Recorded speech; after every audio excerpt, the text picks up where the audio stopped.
Welcome to our presentation on the Stability and Growth Pact.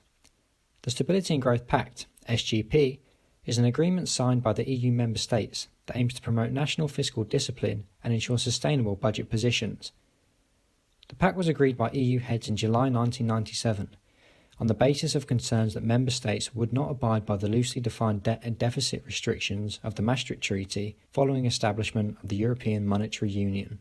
The SGP declared that countries would have to bring down their debt-GDP ratios to attain balanced budgets over the business cycle, and that penalties of up to 0.5% of GDP would be imposed on member states who breached the 3% budget deficit restriction previously enshrined in the Maastricht Treaty.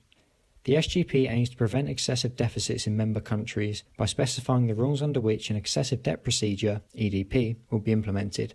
This is the process by which the SGP is used to assess and/or correct unacceptable deficits, and is carried out through the Pact's Preventative and Corrective Arms. The Preventative Arm requires countries to submit a stability programme, which is a report on the fiscal and monetary policies they plan to enact in the coming 3 years. The European Commission then issues warnings and recommendations for budget corrections for countries whose budget positions are non-compliant.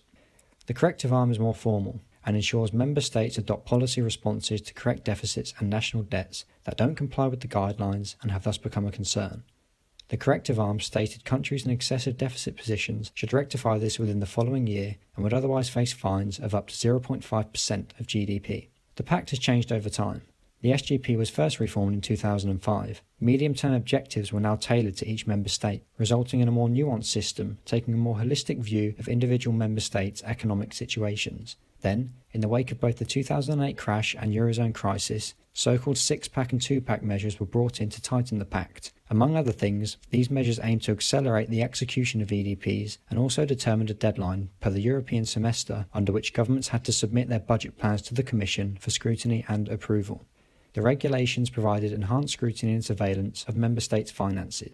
In practice, the SGP has been ineffective in ensuring countries run budgets close to balance and keep within the deficit limits enshrined in the Maastricht Treaty. While the impact of the SGP's reforms in the 2010s have been difficult to fully analyse, given the unusually volatile economic time period, examples such as the Commission's acceptance of Eurozone countries' refusal to attempt to achieve budget balance during the 2002-04 downturn mean that the SGP has posed a non-credible threat to sanction those who break the budget restriction. While the Eurozone debt crisis proved that unsustainable budget deficits are a potential source of economic disaster, the SGP has shown that setting rigid debt and deficit limits is an ineffective way to ensure budget sustainability in a monetary union, not least because compliance with these restrictions is a non-viable policy option for countries experiencing recession. Thank you for listening to